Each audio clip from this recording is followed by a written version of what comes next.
समाचार फिरोजाबाद से खास खबर। उत्तर प्रदेश सरकार के पर्यटन एवं संस्कृति मंत्री जयवीर सिंह आज फिरोजाबाद के शिकोहाबाद नगर में स्थित यंग स्कॉलर विद्यालय के कार्यक्रम में पहुंचे। छात्रों को संबोधित करने के बाद उन्होंने मीडिया से बातचीत में मौलाना अरशद मदनी के देश विरोधी बयान और सपा प्रमुख अखिलेश यादव के चुनावी दावों पर बड़ा और तीखा पलटवार किया। कैबिनेट मंत्री जयवीर सिंह ने मौलाना मदनी द्वारा दिए गए बयान पर सख्त रुख अपनाते हुए कहा कि ऐसे बयानों पर अति शीघ्र कार्रवाई होगी और कोई भी बख्शा नहीं जाएगा। उन्होंने स्पष्ट किया कि सरकार ऐसे तत्वों के प्रति जीरो टॉलरेंस की नीति अपनाती है। इससे पहले विद्यालय के छात्रों को संबोधित करते हुए मंत्री जयवीर सिंह ने राष्ट्र के विकास पर महत्वपूर्ण बातें रखी। उन्होंने कहा कि भारत को सभी के सहयोग से ही विकसित भारत और सोने की चिड़िया भारत बनाना है। उन्होंने पर्यावरण पर जोर देते हुए कहा कि जल ही जीवन है और लोगों को हवा पानी जैसी प्राकृतिक संपदा को फिजूल में बर्बाद नहीं करना चाहिए, क्योंकि जल जीवन का संरक्षण विकसित भारत बनाने के लिए जरूरी है। वहीं अखिलेश यादव के 3 करोड़ वोट काटे जाने के दावे पर मंत्री जयवीर सिंह ने सफाई दी और स्पष्टीकरण दिया। उन्होंने कहा न किसी का फर्जी वोट बढ़ेगा न घटेगा। उन्होंने जोर देकर कहा कि निर्वाचन आयोग सिर्फ डबल और ट्रिपल नामों को हटाकर मतदाता सूची को पारदर्शी बना रहा है। माफिया और कानून व्यवस्था के सवाल पर मंत्री जयवीर सिंह ने अखिलेश यादव की सरकार पर सबसे बड़ा हमला बोला। उन्होंने 2012 से 2017 के सपा शासनकाल को याद दिलाते हुए कहा कि जब बच्चे पढ़ने जाते थे तो डर रहता था कि कहीं उनका अपहरण न हो जाए और फिरौती देनी पड़े। मंत्री ने सपा शासनकाल को जंगल राज करार दिया और कहा, जनता वो जंगल राज भूली नहीं है, बूढ़े हो जाएंगे, सपा की सरकार आने वाली नहीं है। उन्होंने आरोप लगाया कि वन माफिया और वन डिस्ट्रिक्ट का फॉर्मूला पिछली सपा सरकार का था। मदनी ने बयान दिया है, राष्ट्रद्रोह की परिभाषा में आता है, उन पर कोई कार्रवाई क्यों नहीं हो रही है अभी तक?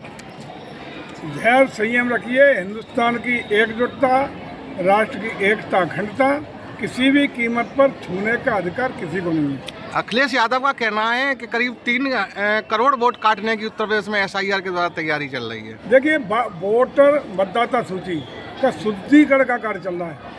किसी के न वोट काटे जा रहे हैं, जोड़े जा रहे हैं। वही वोट रहेंगे जो वास्तविक हैं, जो सही हैं, वो कोई जुड़ने से न बचे, ये हम प्रयास कर रहे हैं। अवैध वोट स्वतः अपने आप हट जाए, ये इस लेटेस्ट टेक्नोलॉजी की प्रक्रिया में है।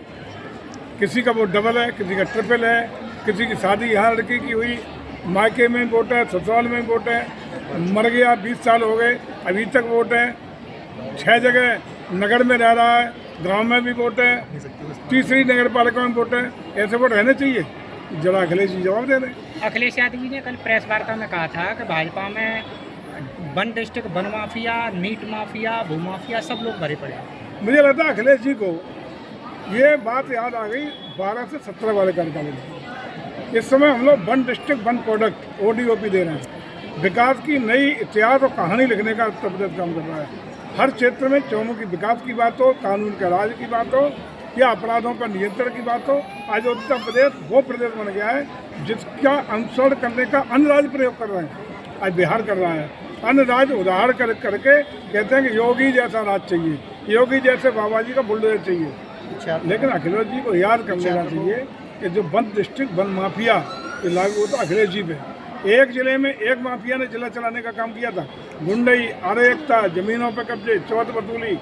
यही बच्चे 12 से 17 में ये दोपहर में स्कूल से 10 मिनट भी लेट हो जाते थे तो घर वाले विचलित हो जाते थे। हनुमान जी का चालीसा पढ़ते थे कि अपहरण न हो जाए, फिरौती न देनी पड़ जाए, बलात्कार न हो जाए, अब और कोई घटना न हो जाए। ये हालत थी और उन्हीं हालातों के कारण उत्तर प्रदेश की जनता ने एकमुश्त होकर के अखिलेश जी को गद्दी से बेदखल करके प्रचंड बहुमत से बीजेपी की और बाबा योगी जी की सरकार बनाने का काम किया था। और लगातार तब से अब तक कहीं समाजवादी पार्टी को कोई संरक्षण नहीं मिल रहा है। और वैसे भी याद दिला दूं, अगर बिहार में 20 साल पुराना लालू जी का तो शासन जंगल राज नहीं भूल पाए लोगों ने, आज भी उसी के खिलाफ 20 साल बाद भी लालू जी को उनके बेटे को बागडोर नहीं दी। तो अखिलेश जी अभी 10 साल भी नहीं हुए। उत्तर प्रदेश की इतनी याददाश्त कमजोर नहीं है, अभी बहुत लंबा इंतजार करना पड़ेगा। इंतजार करिए, बुढ़े हो जाएगा, सत्ता में आने वाले नहीं है।